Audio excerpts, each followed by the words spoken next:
Hey friends, it is hey friends, it is hey friends. Not only is it time to close out the month of July, can you believe it? But it is also time to check in on our goals and see how we did. So let's go ahead and jump right in.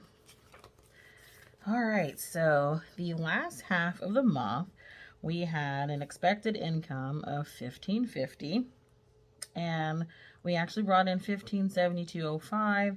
And then we also had several rewards that we cashed in. So for this month. So for Upside, I cashed in $55.19.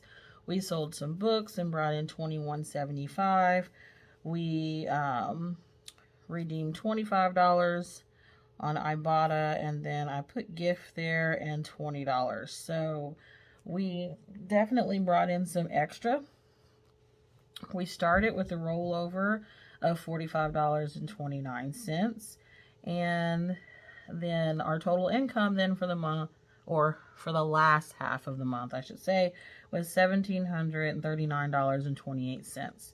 Expense wise, $1,578.28 went to expenses.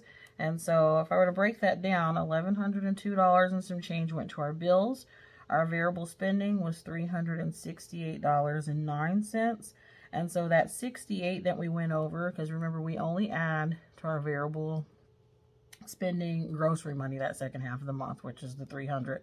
The 68 is how much we went over in gas this month. So boo there, but I mean, it couldn't be avoided. We had extra appointments that resulted in us using that gas money up at the beginning of the month, and so that's why we're over like that to finish. Savings wise, you all, we saved a total of $161 this month, and then other expenses, that was for things for the kids for school, which is $107.84. So I kind of got ahead of myself there. So after our expenses, the difference was $161, of which we added all up to savings, bringing our total to $0. So yeah. And so if you're curious about our savings breakdown, $25 went to our buffer, $84 went to sinking funds straight into our emergency, and then the other $52 went into our savings challenges. So pretty good month. Bills were as expected. The only thing that we did different, we had been putting aside for the student loan. We didn't, so that we could take that extra and use it towards buying things for school. And then, I don't know if I said it already, but we also redeemed some Amazon rewards too. I think it was like $50. Again, buying things for school. So that is it for the second half of the month. So then let's reflect on the month as a whole. So our goal was to add $84 to our emergency fund, and we did that. Our goal was to add to back to school. We did that. Our goal was to bring in an extra $100. We did manage to do that. We actually brought in $102. So, you know, we were doing good. But that dang finance book, and I did read it. I really did, guys. I was reading. But, you know, maybe third time's a charm. I've just had so many things, and unfortunately, it just keeps getting pushed to the side. So I said I was going to do it. I promise you, next month it's going to be done. And I actually have a challenge that's going with that so that we can go ahead and start our investing. So, but yeah, so we did not finish that one goal, but everything else, we did it.